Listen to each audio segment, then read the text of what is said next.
सोच के देखिए, एक ऐसी सेना जिसमें एक दो नहीं 1 लाख सैनिक, 10,000 से ज़्यादा घोड़े और 1,000 से भी ज़्यादा हाथियाँ हैं। लेकिन जब ये सेना आसाम के एक छोटे से इलाके में एंटर करी, जंगल में, तब बिना किसी युद्ध के, बिना किसी लाशों के ढेर के, ये सेना पल भर में ही हवा में गायब हो गई। ना कभी कोई वहाँ से लौट पाया और ना कभी किसी संदेश भेज पाया। एक साथ 1 लाख सैनिक, 10,000 से ज़्यादा घोड़े, 1,000 से भी ज़्यादा हाथियाँ पल भर में गायब हो चुकी थी। तो ये दास्तान है भारत के सबसे रहस्यमय गांव मायोंग की, जिसे पूरी दुनिया लैंड ऑफ ब्लैक मैजिक यानी कि काला जादू के देश के नाम से भी जानती है। आसाम के मरीगांव डिस्ट्रिक्ट में स्थित ये मायोंग गांव गुवाहाटी से करीब 40 किलोमीटर दूर है। कहा जाता है कि ये मायोंग नाम संस्कृत के एक वर्ड माया से ली गई है, जिसका मतलब है इल्यूजन या फिर भ्रम। सदियों से ही मायोंग को काला जादू, तंत्र विद्या या वशीकरण जैसे चीजों का केंद्र माना गया है, जिसका जिक्र सुनते ही लोगों के रोंगटे खड़े होने लगते हैं। यहाँ के तंत्रिकों के बारे में बोला जाता है कि वो लोग हवा में ही लोगों को उड़ा देते थे, लोगों को जानवरों में बदल सकते थे और पल भर में उनको मिट्टी में दफन कर सकते थे। तो आखिर उस दिन क्या हुआ था?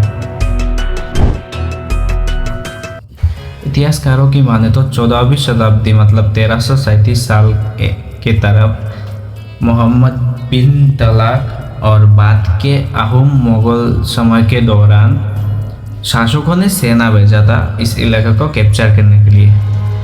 लेकिन मायोंग के तांत्रिकों ने लड़ने के लिए तलवार या कोई अस्त्र यूज़ नहीं किए, उन्होंने यूज़ किया था माया और तांत्रिक शक्ति का।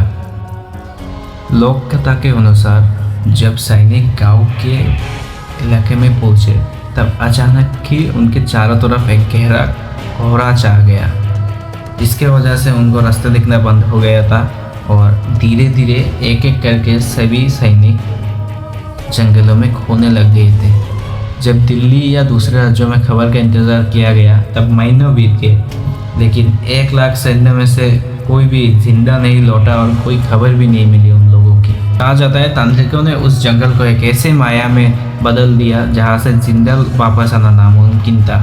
लेकिन आज भी यही सवाल उठते हैं कि तंत्र विद्या के जोर पे इतना कुछ संभव हो सकता है या फिर इसके पीछे कोई आम वजह थी।